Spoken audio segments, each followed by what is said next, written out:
Actually, ang problema talaga ni Samson, sabi niya nga, love is blind. Actually, meron ng mga red flags eh. Halatang halata na, no? Kumbaga, parang obvious na yung mga red flags. Dahil nga mahal ni Samson na, ano siya? Nabulag. Kaya literal, binulag siya.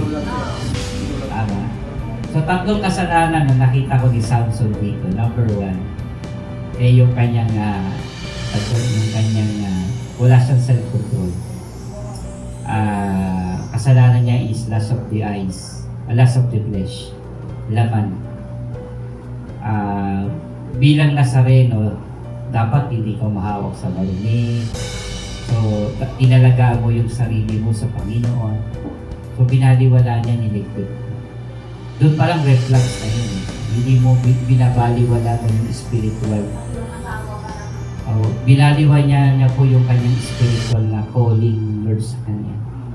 Alam niyo po sa mga kabataan today, huwag niyong babaliwalain yung calling ng Lord.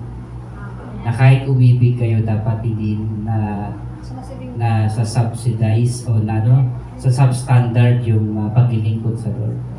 Pangalawang kasalanan ni Samson yung kanyang dila. Kasi yan yung devotion ko kanina umaga. No? Yung, actually binabasa ko yung buong Book of Judges. At may planning po ako na gawin siyang series. At meron pong 13 na judge at ang pinakahuli si Samson. Napansin ko lang, no, lahat ng bayan sa Kanaan nasakop nila maliban sa Palestine. Maliban sa Palestina. Ngayon, nakita ko lang doon habang binabasa ko yan, yung bagay na hindi mo matalo, isang araw magiging alipin ka. Yung Palestine, hindi nila natalo pero sila inalipin. Kaya nga, di ba, frequently sinasalakay sila, frequently meron silang atake na nangyari. Kaya nga ang Diyos, hindi siya naglagay ng king. Ang nilagay niya mga judge. Kaso, yung mga judge na nilagay ng Lord, sablay.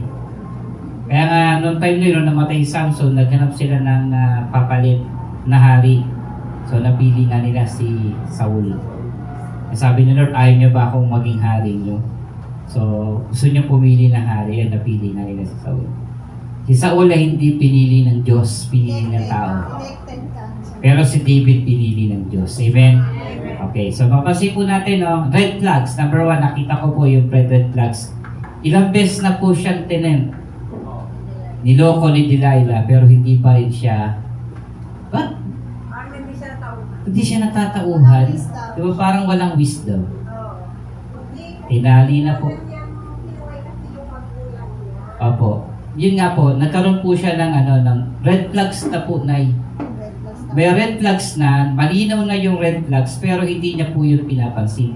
Minsan sinasabi ng mga magulang, anak, wag yan. Sabi ng mga kaibigan, wag yan, pero hindi natin pinapansin. Sabi ng sister, love is blind. Nabulag talaga si Samson. Kaya yung mga kabataan today, pag meron ng payong magulang, hindi hadlang yun, hindi po yun paghahadlang sa pag-ibig ninyo. Baka red flags na yun. Meron kasi nakikita ang magulang natin na hindi nakikita natin. Kasi sabi nga nila, o ito lang, tandaan nyo, tinan nyo kung mali ako Sabi nila, love is blind. Tama? Pero para sa akin, mali yun. Kasi di ba, our God is love.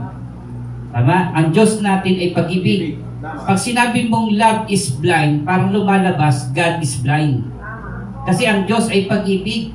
Ang tama po dyan, lovers are blind. Yung mga umiibig, yun ang bulag. Pero ang pag-ibig, hindi bulag. Kasi ang Diyos ay pag-ibig. Amen. So yung umiibig, yun yung napupulag. Kaya sabi ng magulang mo, anak, huwag yan.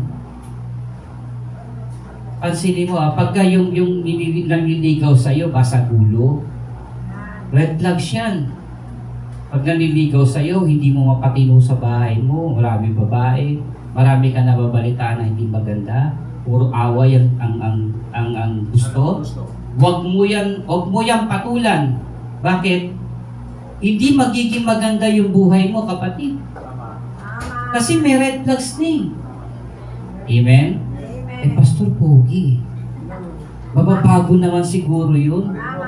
Siguro naman kapag pipray ko yun, papapastingan ko, magbabago yan. Pero may red flags na eh. Amen? Doon ka sa papogi, ano nila eh. Tama po ba doon? Sa pogi. Hindi nga nagsisimba. Hindi nga nagde-devotion, hindi nga nagpipray, tapos gugustuhin mo. Sasabi mo mababago. Hindi never mababago. Magbubusog sila ng pogi. Amen? Ito, pansinin niyo, si Samson ay chosen by God. Amen. Pinili ng Diyos, pero pinili ni Samson. Tandaan niyo po pinili siya ng Diyos, pero pinili niya yung gusto niyang gawin. Sinuway ang magulang. Diba? Harangin man ang sibat, wala siyang pakialam. So, dahil nga may red flags na hindi niya pinansin, at ang pinakahuling problema ni Samson, bukod sa kanyang dila, hindi siya presence lover. Hindi po siya presence lover. Baliwala sa kanyang presensya ng Diyos. Ang totoong nagpapalakas si Samson, di naman yung buhok. Yung presensya ng Diyos. Nakalagay doon nabasa natin, di ba? Iniwan siya ng presensya ng Diyos. Kaya siya nanghina. Yung buhok, manifestation yun. Tama. Paniniwala. Oo, yun yung ginamit ng Diyos na instrumento.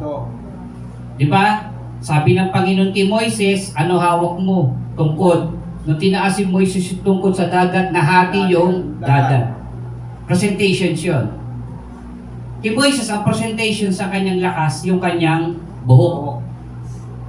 So, nangyari, reveal niya yung secret ng Lord sa kanya. May red flags, binigay niya yung secrets.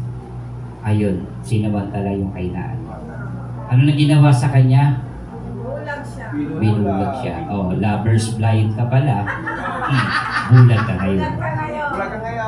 Marami pong bulag ngayon sa pag-ibig. Tama. Nakikita na, nagbubulag-bulag. Nakikita mo na nagbubulag. Tama. No, nakikita mo na nagbubulag-bulagan ka pa. Ilang beses ka na niloko? Mahal ko siya. Gusto ko siya, pastor. Tanda mo, kapatid, hindi sa pogi, hindi sa isa ganda. Tama. Dapat yung magugustuhan mo, yung presence lover. Amen. Yung mahal ang Panginoon. Yung naglilingkod sa Diyos. Okay? Gugustuhin mo, di nga umaatin ng church. Tapos ang gusto mo, yun ang ikipagbakbakan pa. Ano ka, Cardo Dalisay? Yun yung mga mati na. Huwag yan. Kapatid, kung ikaw ay dalaga ngayon at meron kang mahal na nakikita mo na ganyan yung problema, ako iwasan mo na yan. Hanggang di pa lumalalim yung pag-ibig mo. Sabi nga ni sister, nakulong. Tama po ba, nakulong sa kantungan ni Delilah? Huwag ka na umamping sa kantungan ni Delilah, no? Umalis ka na dyan. Kasi yan yung magpapahamak sa'yo. Tanda